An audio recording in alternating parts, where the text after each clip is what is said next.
Hello, everyone, and welcome to today's webinar, Maintaining Buildings in a Modern Age. Take custody of your building knowledge and information. David, thank you for being here with us today. Hey, my pleasure. And thank you everybody for joining. And what we're going to do is jump right in here and talk about the current landscape that we're seeing as far as how folks are managing their asset inventory, how they're really keeping on top of what's changing in their buildings.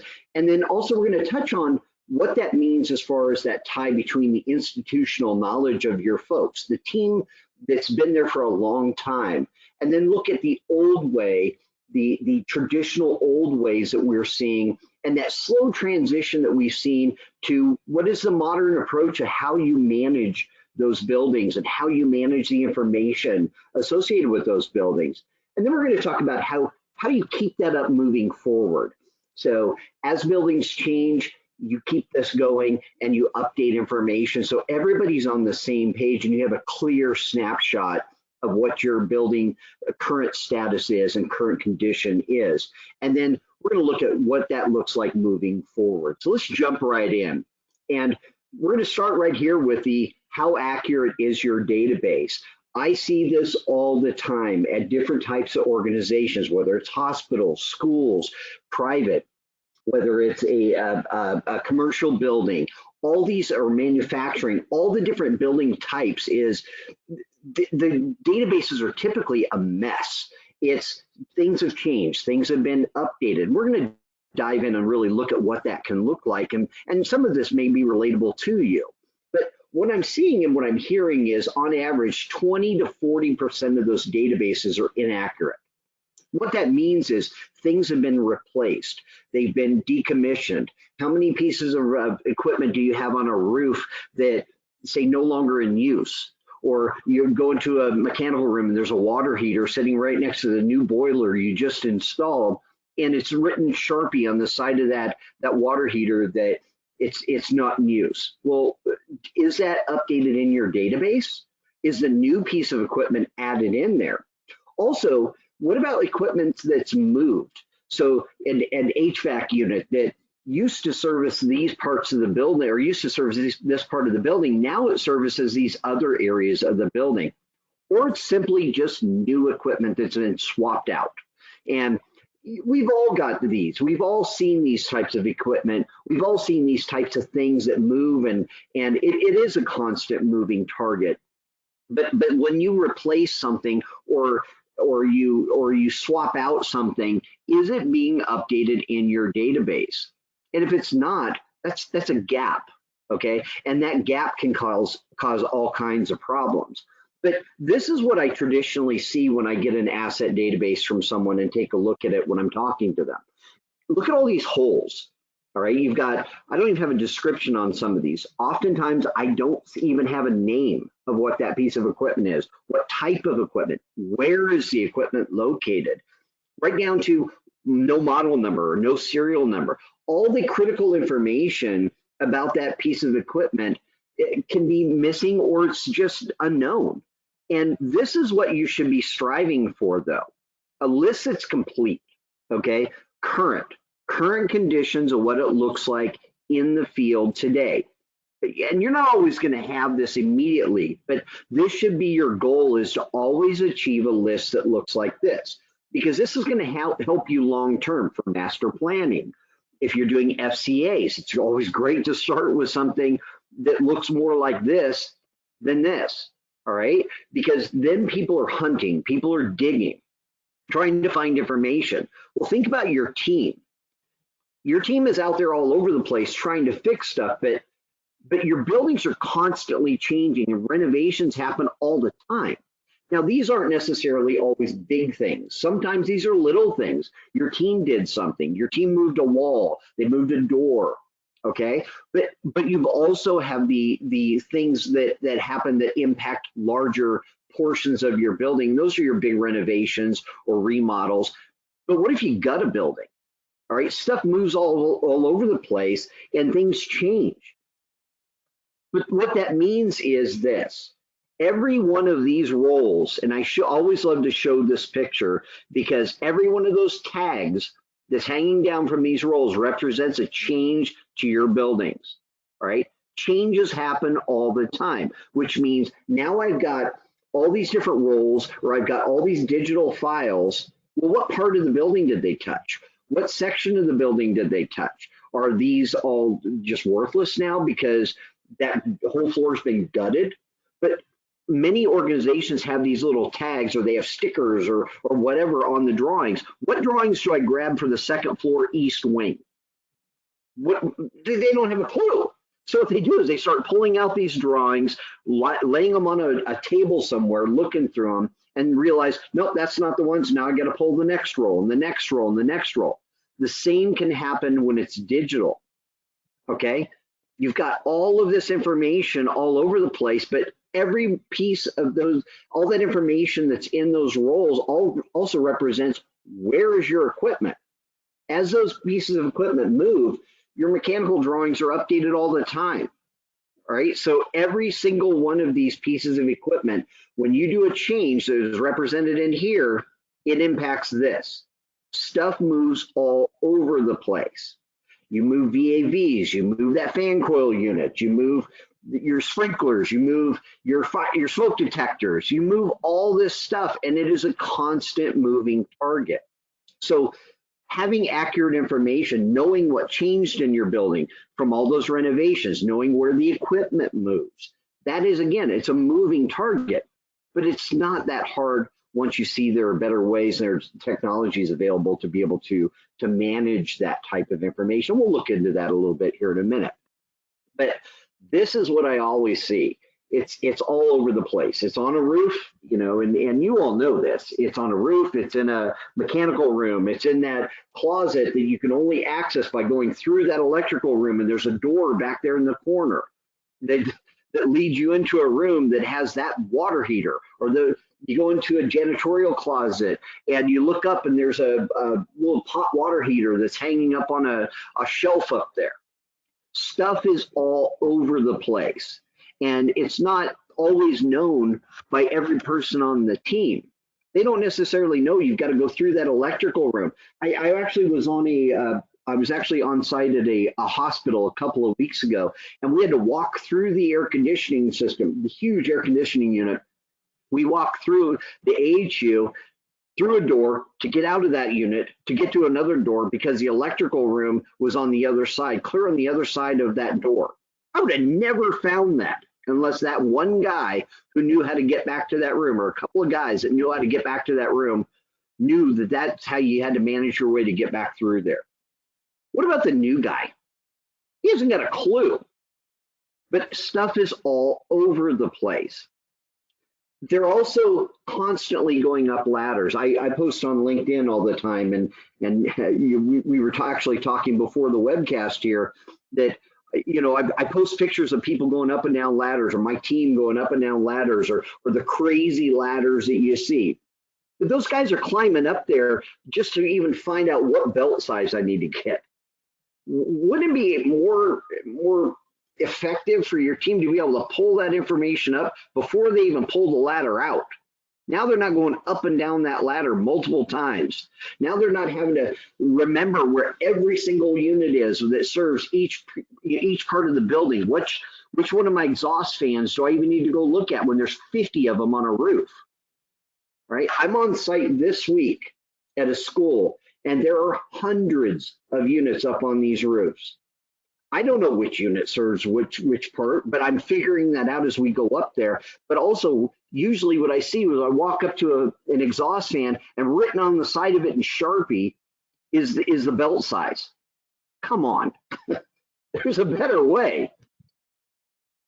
The other challenge is equipment's not lasting like it used to, or you know, a lot of the equipment's even hard to get.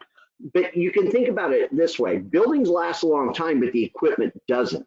HVAC equipment, 15, 20 years. Boilers, 10 to 15 years. Pumps, 8 to 15, and so on. But over time, you know, things are getting replaced. Things are changing. Modernizations are happening. But what happens is, if that information is not updated in your system, we call that ghost and zombie assets.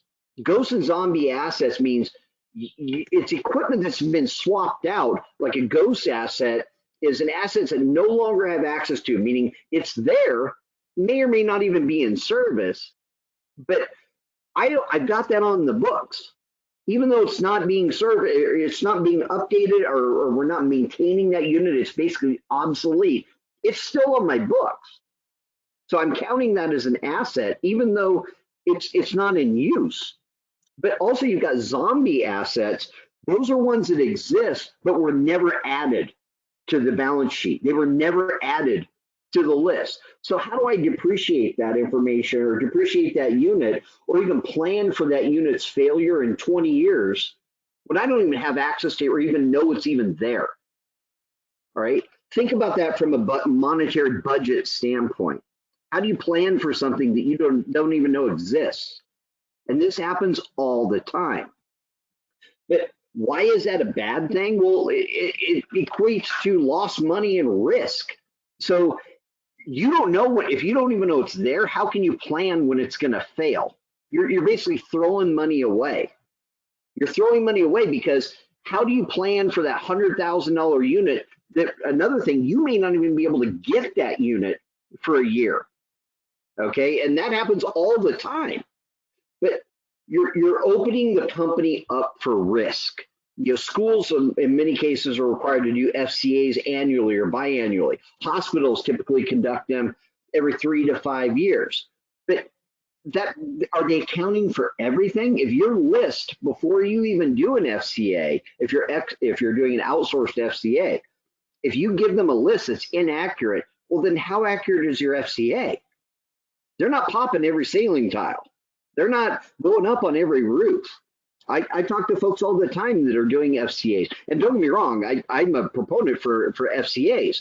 The challenge is garbage in, garbage out. If you're giving them inaccurate information right out of the gates, how can you expect them to be accurate with their survey? It's a challenge.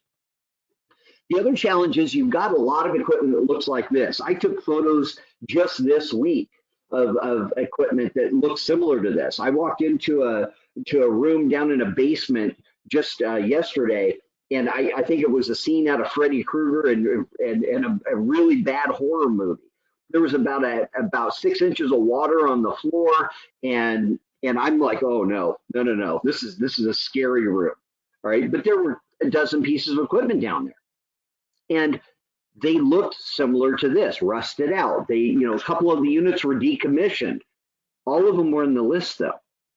So even though they were decommissioned, they were in the list. So field verifying what's out there helps you better plan. So if you go out there and you field verify, or you have an org field verify what's really out there and the condition of that stuff, is going to help you better and more accurately plan for the future, for those renovation projects, for those additional things, right?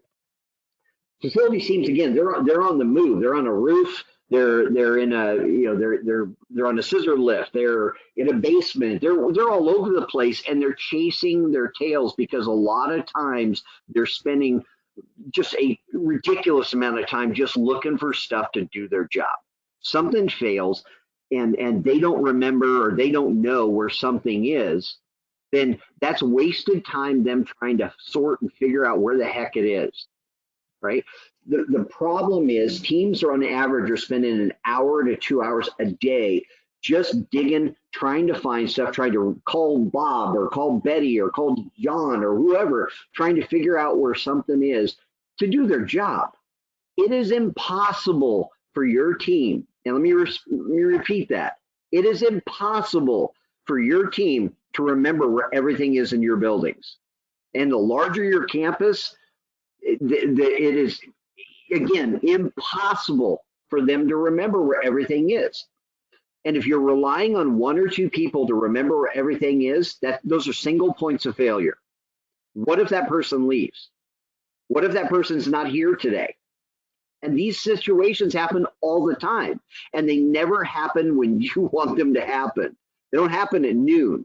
Sometimes they happen in the middle of the night. Sometimes they happen an hour before they showed up. One of the schools that I'm working with, I talked to him the other day, and he almost had to reschedule our on-site implementation where we were going to go out and map out all the stuff because they had a main break and shut down power or shut down water. I'm sorry, in 3 of their buildings on their campus. They did. It took them 4 hours to find the way the lines ran. Okay, again, brand new, never met. We haven't even implemented our solution with them yet, but it took them 4 hours trying to find the information to even get this leak and figure out where the lines ran. That's crazy. All right. The one guy had just retired who was there when they just replaced some of those lines. One guy, and he just retired. They were on the phone trying to reach this guy and couldn't get a hold of him for almost 2 hours. And he's going off of memory trying to say, oh, yeah, I think it's in between this building and this building. And I think it runs kind of north and it's over here. I'm listening to this conversation. Okay, later on, I'm hearing the conversation between these guys and I'm just shaking my head. One guy knew where stuff was and he was retired. It's a problem. The other challenge is those are the folks, a lot of these folks are the ones that just know where stuff is. They know that you got to pop that ceiling tile. You see that red dot on that ceiling grid there, or the arrows there, all right? One of my teams is out in the field right now, and they're capturing fan coil units that are up in the ceiling grid. There's one arrow. There's 50 units, not one arrow, not one dot on the ceiling grid. 50 units trying to pop ceiling tiles, figure out where they are, which side of the unit is the tag that has all the information about it, or where's the isolation valve. You know, you see up here, you've got domestic water, you've got domestic hot and cold, okay, supply return. Where is that? And who knows which tile to pop and see where that particular unit is, and more important, or where that particular line's running. But more importantly is, what does that service? What part of the building does that service? Or where are all my fire panels? Where are all those? I mentioned those hidden little things, but one of the biggest hidden things is always these little pot water heaters that rust out. And I see it all the time. Or where's the main? You know, where's all my backflows? You know, you got a backflow in between 2 buildings. Well, what part of the buildings did that go to? Which buildings does that go to? 1, 2? Information's all over the place. But so's all your stuff, all your things to manage the building, that run your building, your HVAC systems, your pumps, your control panels, all your water lines, all your isolation valves, all those units in the ceiling grid. You've got a lot of stuff in your building, and relying on institutional knowledge of a handful of folks is going to set you up for failure. It's going to happen, and that's a problem. But also, what about the person who started last week? Do they know where everything is? That ramp up time that we hear all the time from folks is 6 months to a year plus. Getting them up to speed on where stuff is in your building. Getting them up to speed as to where the units are so that they can do their job. Think about that. You're paying somebody to shadow another person from 6 months to a year. What if they had access to where that stuff is day one? You literally turn on a switch and they know where all that stuff is. That's what technology can do for you today. And that's available today, okay? And at the end of the day, what that means is all that time that's being spent on ramping that new person up is now shrunk to months, a week, okay? A couple of weeks. They spend more time fixing stuff than training. And there's some additional training, don't get me wrong, but they would have access to all the floor plans showing where every piece of equipment, every shutoff is in the building day one. How much time would that save in that training process for you? But here's the other challenge is everybody's got a guy named Carl or Bob or John or whoever that knows where everything is. He's not getting any younger. The challenge is that's the guy that knows where every unit is in your building. He's probably forgot more than he can train somebody anyway. The other challenge is he knows where all the shutoffs are when something goes sideways, and it will go sideways. Things happen all the time. The challenge is he available when that thing happens? Not all the time. I guarantee you've had an incident that happened where you couldn't get a hold of somebody immediately. They just didn't answer their phone. The other challenge is he was there when something happened and you've moved walls, you've changed the building, you've done renovations all the time. And what I hear a lot is when people will build a new building, they'll hire the PM who was working for the GC that built the job in the first place. They'll just hire him. I was talking to one of my hospital clients, and he hired one of his guys that was the HVAC. He worked for the HVAC company that installed the new retrofit for their hospital, and he just hired him. The guy's 66. How many more years do you think he's got? That's the challenge. Is that guy? When I talk to him, he's already planning his retirement in a year and a half. So that what I hear when I hear that stuff, I hear is the clock's ticking. Okay, somebody just started the countdown, and he has a year and a half to get as much information out of that guy's head before he walks. Well, he hired the guy who installed it. But let's think about the people on your team that have been there for 30 years, the people who have been there for 20 years. How much time do you have with them? When that person comes into your office and sits down and says, I'm tired, I'm leaving, that clock starts immediately. How much of that information that that guy or gal knows are you going to be able to get out of that person's head in that window? And again, he's going to sit down in front of you and say, listen, I'm leaving. I'm retiring. I told you a year ago I was leaving. You know, I just didn't have a date. Now I'm leaving in a month, or I'm leaving in 3 months. A lot of folks will give an extra, month, 2, or whatever. But you know it's coming. And it's usually one of a couple of scenarios that happens. One, I'm planning for this. I've started cross-training people. I've started doing everything I can to document as much of the information as I can out of this guy's head. Or it's a deer in the headlights. He just sat down and I'm like, I knew it was coming, but oh no, it's here today. And it's that deer in the headlights look. Well, again, you're not on Carl's schedule, okay?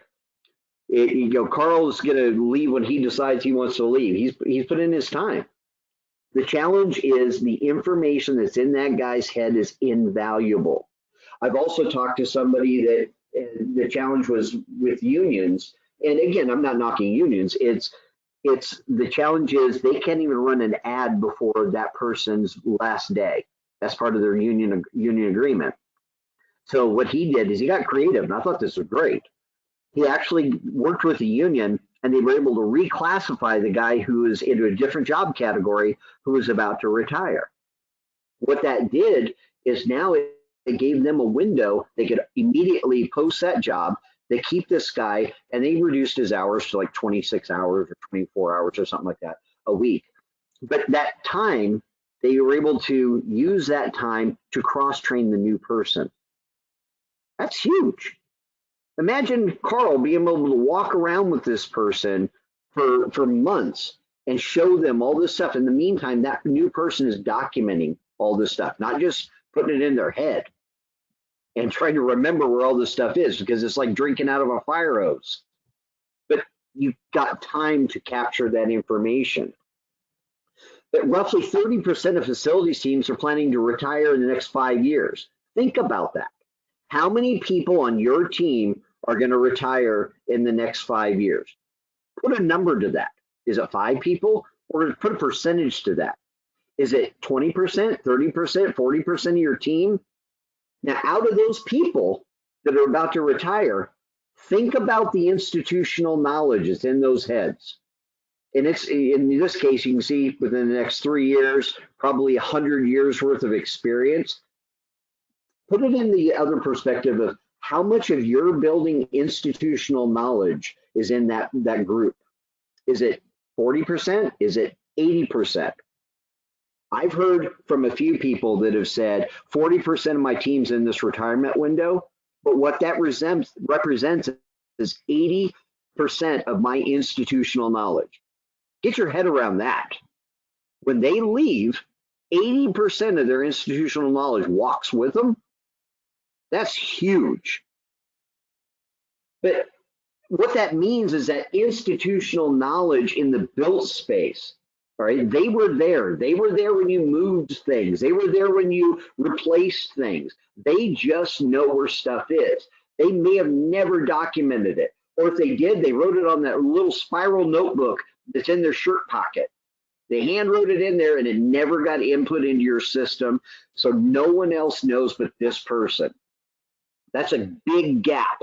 And what I see in most institutions is these are the folks that know where everything is. These are the folks that know what changed in the building over time. And these are the folks that are the keepers of that institutional knowledge. It's a problem. But they're also the ones that know where every isolation valve is in the building. They know when something goes sideways, they know you go to the third floor and it's over here in this chase. And actually, you know what? This actually serves this part of the building, but it also serves the floor up above or the floor below. They just know. That picture in the middle, there's a hospital. That happened in 45 minutes. 45 minutes, that happened. What would that mean in your site? In how quickly can you shut off water in the floor or that section of the building? Where are you going out to the main? Do you know where the main is? Is it covered up by all that mulch that you just had put in? It happens all the time.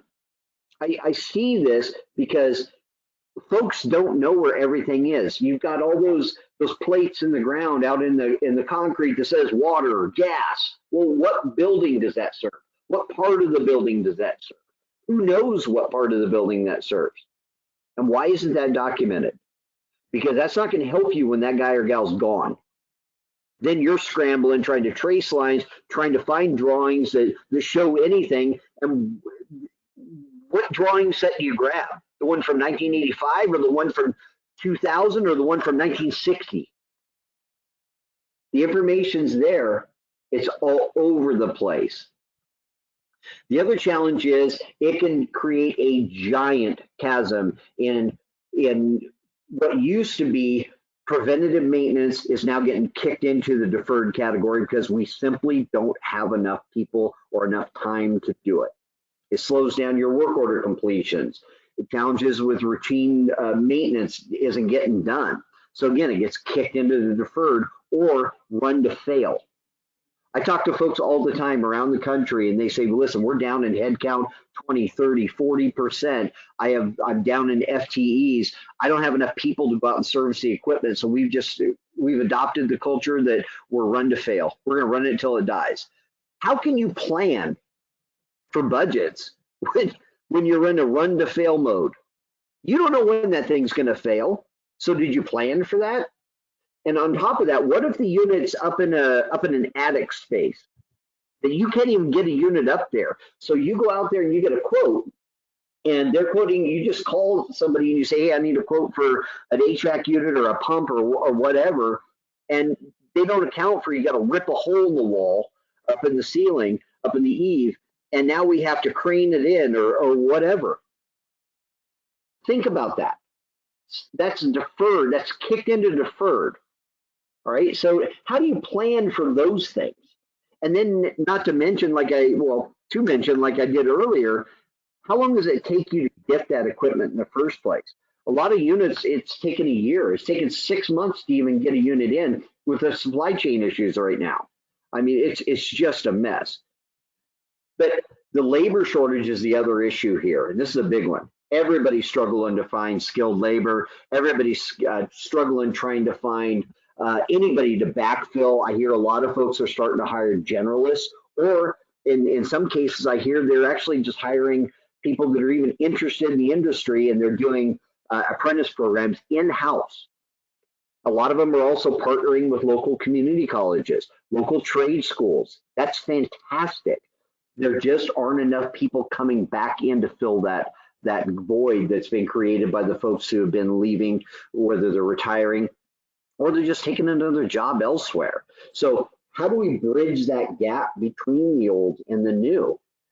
Well, what that looks like is something like this. The old way, I took these photos.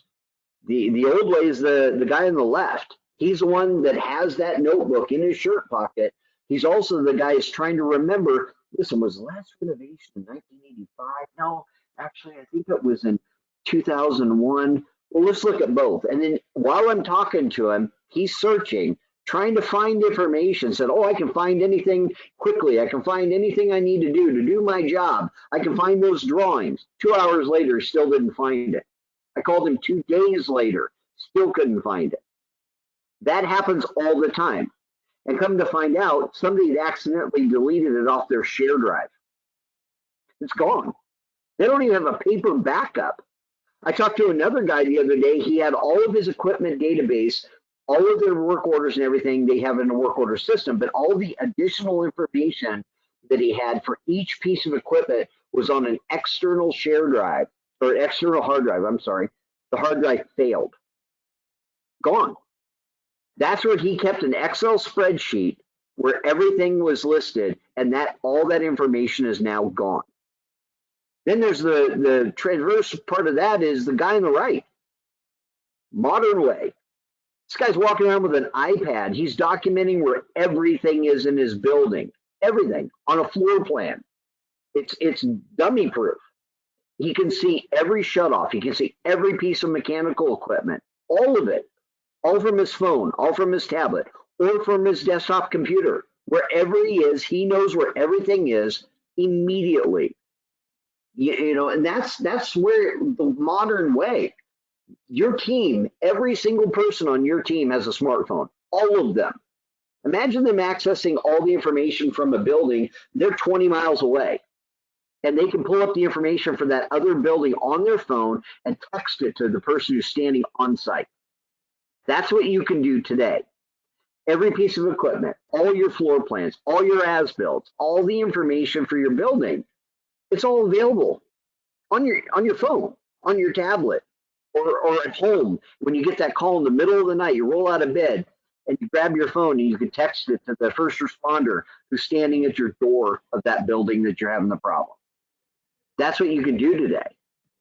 But this is what we traditionally see when we walk into a organization in the first place. You got a plan room, it's a mess. I talked to a guy earlier today and he said the school district that he just left, and he's at a new school district now, was storing all the drawings in trash cans.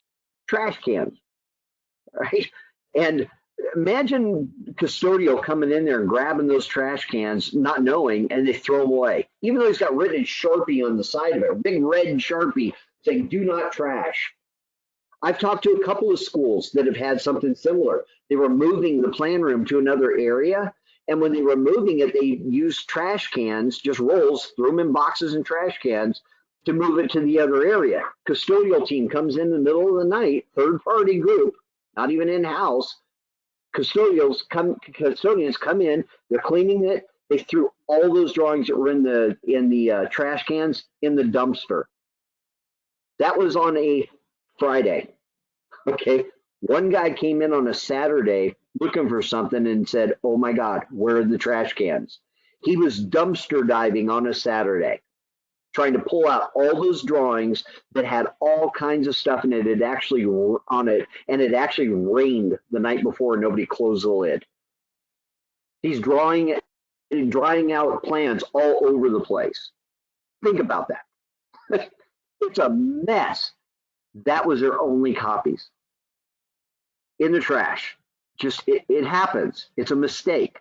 I was in another location that they have a plan room, and right next to it's a bunch of tables in another room, and a sprinkler had popped in that room that had all the tables that they normally lay all their drawings out on from the room right next door. It happens. Things happen. But having it in paper, having it on here is a mess. Trying to find anything. This isn't any better in many cases. People scan, they scan all their stuff in, dump it on a share drive someplace, and they can't find anything. They have to open up hundreds and hundreds of PDFs trying to find the drawings for, I need to find the mechanicals or the ceiling grid for the third floor, the southeast wing of the building. What drawing do I grab from here? I have no idea. So I start opening each one. Nope, not that one. Nope, not that one. Oh, that file's corrupt. Nope, can't open that one. Can't open. It's a mess. And then what they usually end up doing is if they have something like this where they scan that stuff in, they give up and they go back to this, looking for this. There's an easier way, right? This is terrible. This isn't much better. But relying on that information, again, when you scan something in, it's a photo of a drawing, right? Is it searchable? Can I find it? Are you able to search for attributes on that particular sheet? Again, there's a better way. But also keeping up with the building changes as things change. Is your team able to go in there and update changes on the fly? Are they able to climb up on the roof as I swap something out? I can actually update it live, hit save, and every person on the team can now see that change. Can you do that today? If you can't, you need to take a real hard look in the mirror and say, why not? But then there's the FCAs that I mentioned earlier is, again, I am a proponent of FCAs, but again, it's garbage in, garbage out. What are you providing those people when you started FCA? Are you giving them an accurate list? Are you giving them accurate drawings? Are they able to see all the historical changes?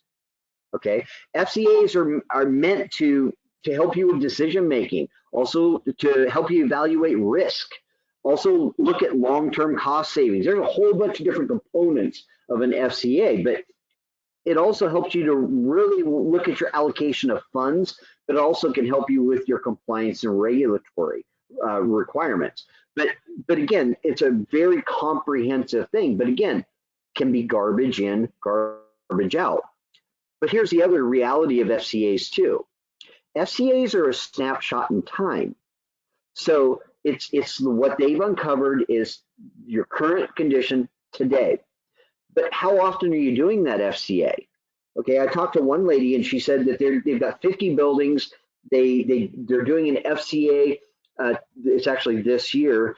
It's a 5-year agreement, but part of the agreement is they're only going to do the FCA on 10 buildings per year over that 5-year contract. And I paused for a minute and I said, so hold on, let me understand this. You're not going to get a complete FCA for 5 years. She said, that's correct.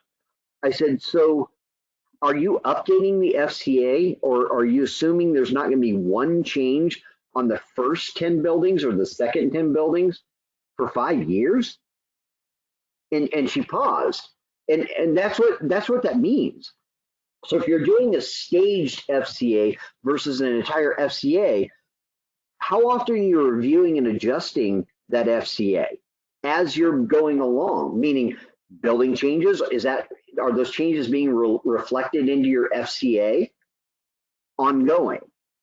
And also, how involved is your leadership in the FCA? Meaning, are you getting them involved? How often are you meeting to really talk about the changes that have happened that are going to impact your FCA results? And then also, how often are you field verifying what's changed in the field? So when you're doing a facilities condition assessment, and again, that's an FCA, you really got to take a look at what that means to your organization and how often are you updating that? Because an FCA should never be a static thing. Even though it's a snapshot in time when it's completed, it should constantly be updated, constantly be changed as your building situation changes. And your buildings will change, but it also will help you make informed decisions. So some of the consequences of having an inaccurate FCA is misallocation of resources, also unrealistic budgeting. How can you plan for something in an FCA that, sure, they're going to give you a cost or a ballpark cost of what it's going to take to replace the unit, but is it taking into consideration, like I mentioned earlier, the additional cost of ripping open a hole in the side of the building and craning that unit in or craning that unit up onto the roof? Many don't. It just is talking about a replacement cost of the unit. So again, it's not just, you got to get into the weeds when it comes to looking at a facilities condition assessment, but also if you have inaccurate information in an FCA, it could also help you or cause you to a failure to address critical issues, critical things that are on, of equipment that's on its last leg, or the roof is about to fail because it's got so many cracks, or the end of life of that equipment or that thing is coming up quickly. But it also can have an immediate impact and negative impact on your long-term planning. How can you plan for stuff in the future or budget for things in the future when you don't have an accurate snapshot of what's available and what's in your buildings today?